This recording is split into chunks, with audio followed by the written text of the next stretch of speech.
Hi, magandang araw po ulit sa inyong lahat for our second reading of the day. Tingnan naman po natin kung ano po ang mangyayari sa ating second reading of the day, no? For the meantime, no, sa nakikita ko po, hindi ko pa nagamit ang barahang ito, no? Kahit kailan na may nagbigay sa akin ito, no? May mga meaning siya pero hindi mo naman makikita dahil sobrang labo, no? Pero because binigay sa akin ito, I want to use this for all of you today, no? Tignan po natin kung ano po ang makikita natin sa mensahe para sa inyo ngayong Biyernes, no? Pangalawang basa po sa araw ng Biyernes, first Friday of the month, first Friday of the year. Kaya very powerful po ang araw na ito. Wag nyo po talaga, ha? Wag nyo po talaga itong wag nyo po ito talagang papalagpasin, ano? Ayan. Tingnan po natin.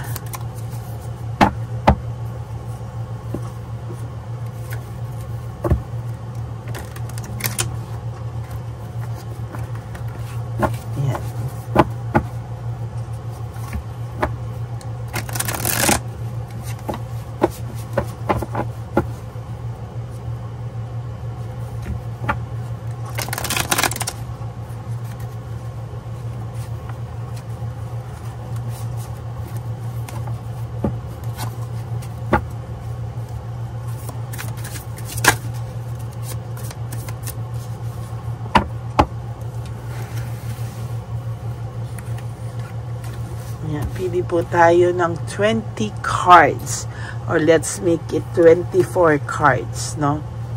Pili po tayo. First time ko itong gamitin. 1, 2, 3, 4,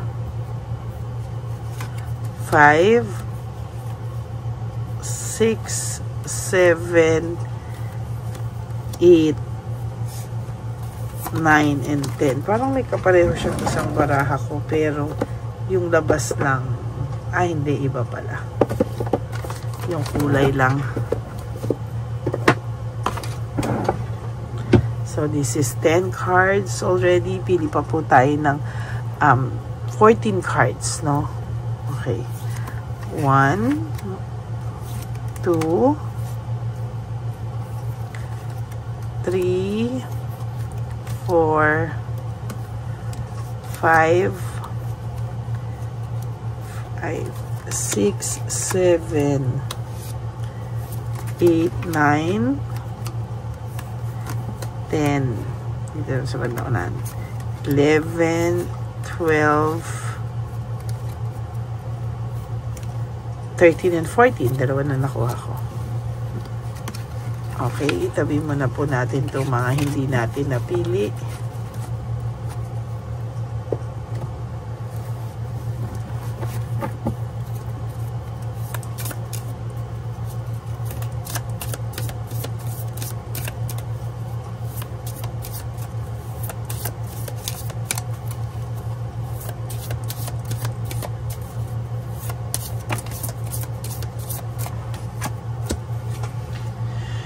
Wow, judgment in reverse, no? Ito po ay sa nakikita ko, disappointment, blame, doubts, no? Failure, no? Parang hindi niya po maharap-harap yung mga nangyari, no? Failure to face the facts. Talaga pong sa nakikita ko dito, ang judgment po is about really disappointment sa buhay, no? Na parang hindi mo alam, tama, nagparamdam ito, hindi pa tayo bukas, no? Hindi niya po alam kung ano po ang gagawin niya kasi sa ngayon po talaga ay wala po siyang nararamdaman kahit na ano when it comes to rewards, no? Wala po talagang hindi po siya nakakaramdam ng may rewards po talaga sa buhay niya. Talaga ngayon po medyo hirap po itong taong to. And talaga pong pilit niya pong nilalabanan lahat ng disappointment niya, lahat po ng akala niya po sa buhay niya ngayon ay na mararating niya ay hindi pala niya narating, no? Sinayang niya po yung relationship niyo at somehow meron pong point sa buhay niya na siya po talaga ay napapagod or napagod sa buhay, no? Hindi po magbukas tong kandila. Nalunod na. Parang siya, nalunod na siya, no?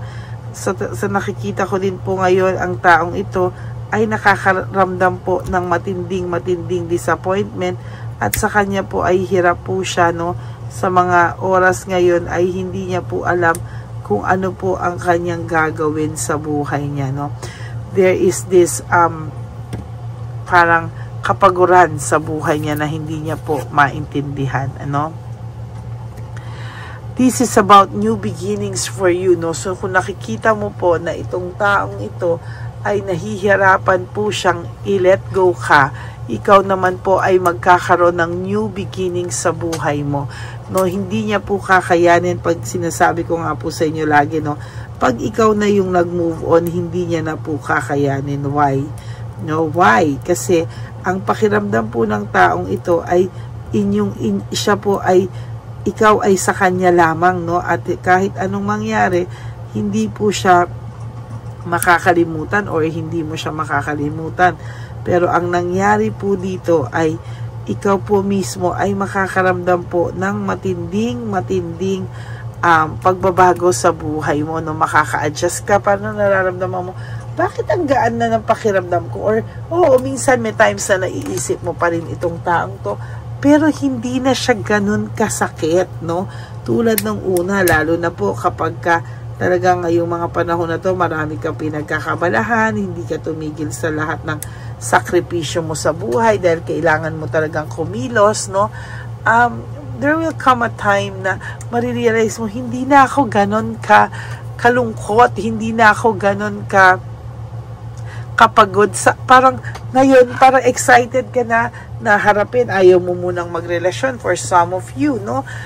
Gusto mo munang i-enjoy yung sarili mo or magpakabisi ka or mag-heal. Tama po yan, ano?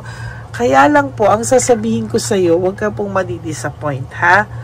There will come a time in your life na magkikita at magkakausap pa rin po kayo nito. At ito pong taong to ay hihingi pa rin ng tawad sa iyo or magkakaroon po talaga siya ng pagkakataon na makahingi siya sa iyo ng tawad. There will come a time na hindi niya nakakayanin at hihingi po siya sa iyo ng tawad, no? Darating po yan, ano? Darating talaga ang araw na yan na hindi na siya makakatiis at talagang hihingi siya sa iyo ng tawad. Whether magkabalikan man kayo o hindi, ang importante sa kanya, nakahingi siya ng tawad. Darating ang araw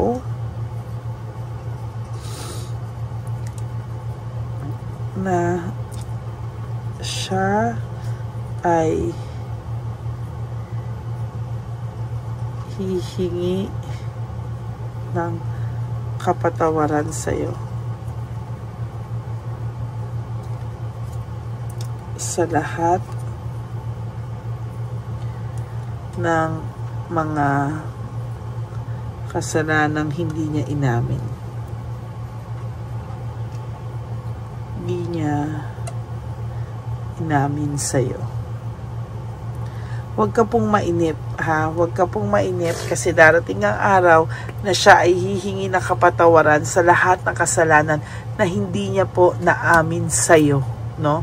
There will come a time that this person talaga lalapit at lalapit sa ito, whether kahit anong kataas ng pride nito, there will come a time na magsusorry po siya sa lahat ng kasalanan niya sa iyo, no? Ginusto niya po kasi yung freedom niya, no? Gusto niya po mag-explore, gusto niya po yung freedom niya, no? Parang ayaw niya po ng nakatali, no? Ayaw niya po ng nakatali siya. Gusto niya mag-explore, gusto niya maging careless, at talagang yan po ay nangyari, no? Talagang iniwanan ka ng taong ito dahil ayaw niya po talagang naguguluhanan siya, no? Ngayon, there is this anxiety, trauma, para po niyang kinulong yung sarili niya sa sarili niyang kagagawan, ano? Siya po yung parang kinulong niya yung sarili niya sa mga bagay na dati naman ay hindi niya nararamdaman. There is hopelessness. Parang pakiramdam ng taong ito, wala na siyang pag-asa, no?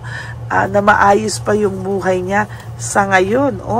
Tingnan niyo po ito, siya po ang nagsira niyan, ano?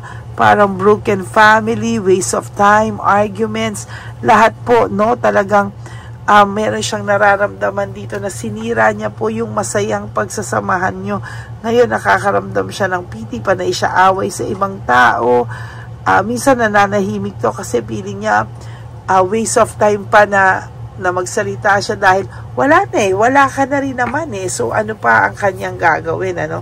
Mayabang lang po ito sa una, pero sinasabi ko po sa inyo na ito pong taong to ay makakaramdam at makakaramdam din ng panghihinayang sa'yo, no?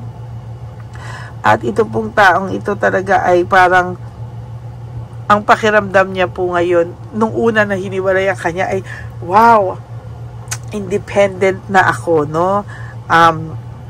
Lahat ng gusto kong gawin ay pwede ko nang gawin, no? Pero ngayon po, parang nararamdaman niya, nako, parang hindi pa ako mapapatawad nito. Parang mahirap na sa kanya para mapatawad ako, no? Talagang there will come a time, darating po ang hustisya na para sa iyo, justice, no? Yung lahat po ng ginagawa mo, no, you have to believe in yourself, in your personal power, na there will come a time talaga na itong taong to ay hihingi ng matinding tawad sa iyo, no? Hindi niya na po kakayanin ang lahat, no? And talagang sinasabi ko po sa inyo na itong taong to ay makakaramdam po siya ng boredom, no? Talagang hindi niya po alam, disconnected siya sa tao, may boredom siya nararamdaman, no? Hindi niya po alam kung ano ang gagawin niya, no? Ikaw po you have to focus on yourself habang siya disconnected siya, hindi niya alam ang mga gagawin niya sa buhay. Ikaw po ay kailangan mong lumaban, ano? At hindi mo po talaga kailangan na madala sa mga negativity. Like siya naman po, ang dami niya pong problema ngayon, no? Parang gusto niya nang sumuko sa buhay, parang nagiging aburido to, impatient to, and parang wala siyang rewards na natatanggap sa ngayon. Parang lahat po ay kamalasan at paghihirap, no? Ang kanyang nararamdaman, panay chaos, panay problema na ang dumarating po sa kanya, no? Ayan, no? Para siyang may danger, no? Para siyang lahat ng pakiramdam niya ay mapapahamak siya sa lahat at wala ng taong tutulong sa kanya. Pakiramdam niya po ay ang dami niyang setback sa buhay, no? Para siyang nakakaramdam ngayon ng poverty, para siyang nasa bad faith in life, no? Parang wala po siyang rewards na natatanggap ngayon. Nag-iintay siya ng mga rewards pero wala pong dumarating kahit ano po ang kanyang gawin, no? Ayan, no, tamad na tamad po siyang kumilos, no? Exhausted po siya, restlessness, no? Parang wala po siyang, kahit na ito po ay magtrabaho 24/7, hindi ka po nawawala sa isipan nito, no? As a matter of fact, ang gusto niya lang po ay matulog, no? Nang matulog talaga, no? At talagang sa nakikita niya po ay kayo pong dalawa ngayon ay naka-block. Maybe you block this person o nag-block sa iyo to o nag-blockan kayong dalawa. Ang feeling niya po is distracted po siya sa mga bagay-bagay, ano? Sinabi niya po marami siyang sinayang na panahon sa inyo. Napaka-irresponsible niya, napaka-greedy niya. Kaya ngayon ayan ang nangyari, no? Masyado siyang naging idealistic pero in reality ay unrealistic po ang nangyari sa kanya, no? Talagang yan ang nakikita kong Knights of Wands. It's about energy, no? Talagang kitang-kita natin yung kanyang energy, no? Talagang nung unang gawin niya to, parang gusto niya ng adventure, parang gusto niya ng bagong kilig, passion, ano? Meron siyang courage, lokohin ka, no? Pero ngayon, wala siyang courage na humingi ng tawad, no? Pero sabi ko nga sa iyo, there will come a time, huwag kang mag-alala, there will come a time in your life, a point in your life, hihingi po ito ng tawad sa iyo, no? naging dishonest kasi siya, talaga binitray ka niya ng bonggang-bongga, binitray ka po nito, ang dami niyang strategy and tactics sa'yo, bumaba ang self-esteem mo dahil sa lahat ng pangloloko sa'yo ng taong ito, no? Hindi niya po kaya ngayon puno po siya ng frustration, no? Dahil kayo ay naghiwalay, no? At talagang hindi niya na lagpasan yung test o temptation na binigay sa kanya, no? Parang lagi siyang natutokso, no? Talagang naging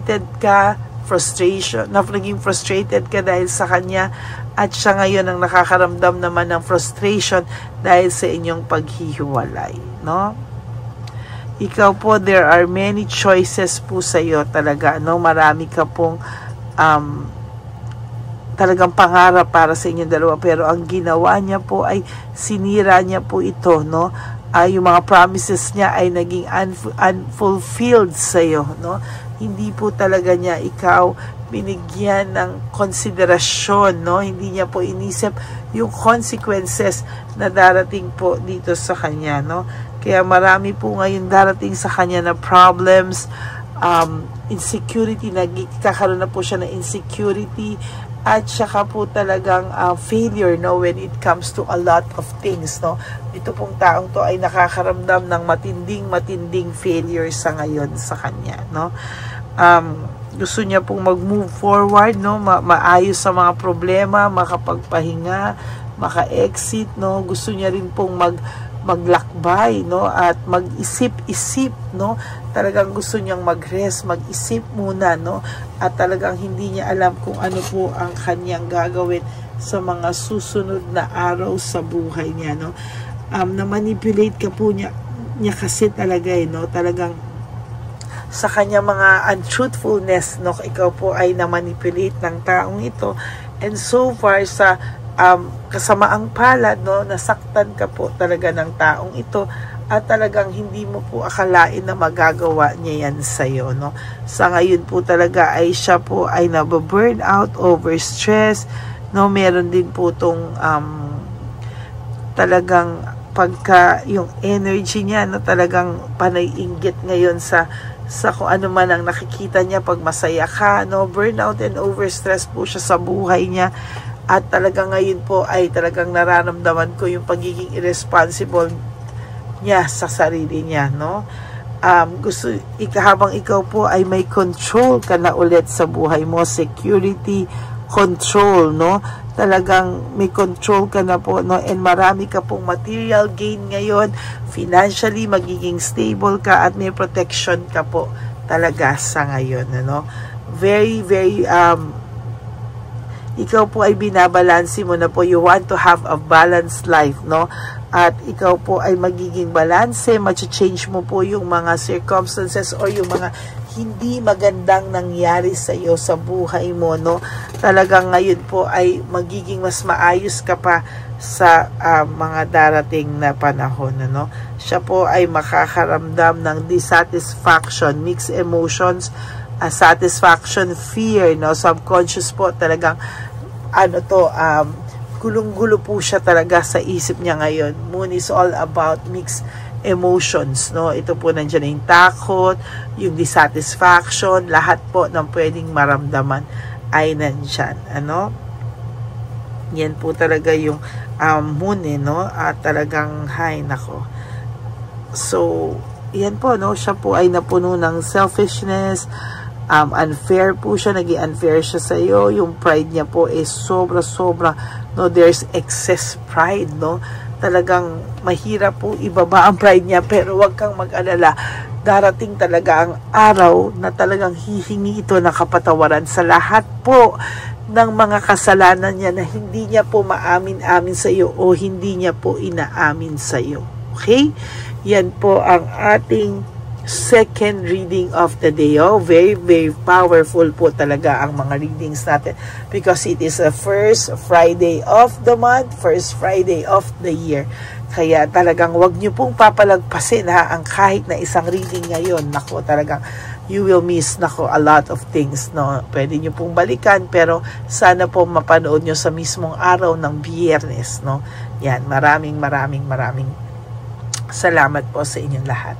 Okay, and for those of you who would like to know if this reading is really for you, at gusto nyo po magpa-personal reading, you may contact me po at Ladyly Elena, that's Ladyly. Elena, nasa dulo po yan ng ating video. Diyan nyo po ako makokontak. That's my only official and legit FB and Messenger account, no? Nandyan po din ang fake account kung saan pwede nating i-report ang ating fake na Lady Elena na kung saan ay nang-scam at nang-hack ng inyong detalye sa cellphone, no? I-report nyo po yan sa Messenger para po lalo po siyang hindi na po maka-message at ma-hold po siya para sa maraming tao na kanyang pang gustong lokohin, no? And to all my ever loyal, faithful, and solid Lady Elena family, I love you all from the bottom of my heart. Mahal na mahal ko po kayong lahat, at kahit nasang lupalop po ako ng daigdig, ako po ay magbibigay sa inyo ng reading of the day. I love you all with all my heart, and thank you so much for not skipping ads. Tandaan niyo po, ang aking mga bilin sa inyo is just to live one day at a time. Do 3 things that will make you happy for today. Prioritize yourself, love yourself. Tandaan niyo po, self-love is still the best love of all, no? Maraming salamat po sa inyong lahat, and God bless you all. And of course, life is so short. Don't make it shorter by stressing yourself from all the pains and the heartaches na binigay sa inyo na kahapon. Just surrender everything to the divine universe and just let go and let God write your life and love story. Ako po ay magbabalik for our third reading of the day. Nakakakilabot po ang ating mga readings ngayong araw na to, unang Biyernes ng taon at unang Biyernes ng buwan, no? Maraming salamat po sa inyong lahat, and may God bless you all.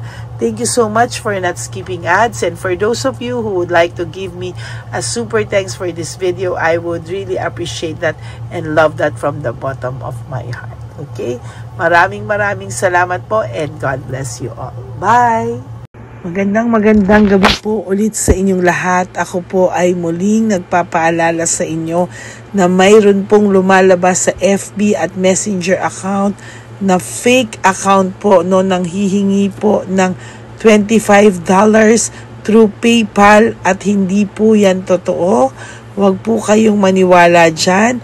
At pag sinabi mo po na gusto ko pong marinig ang boses nyo, or makita kayo, ang sasabihin po ay magbibigay kami ng link, buksan mo yan, at pagkatapos ay makikita mo ako. Huwag po kayong maniniwala dahil yan po ay hindi totoo. Yan po ay isang malaking scam na pag binuksan nyo po ay mahahack po lahat sa inyo. Mahahack po ang inyong mga personal details. Lahat ay mahahak.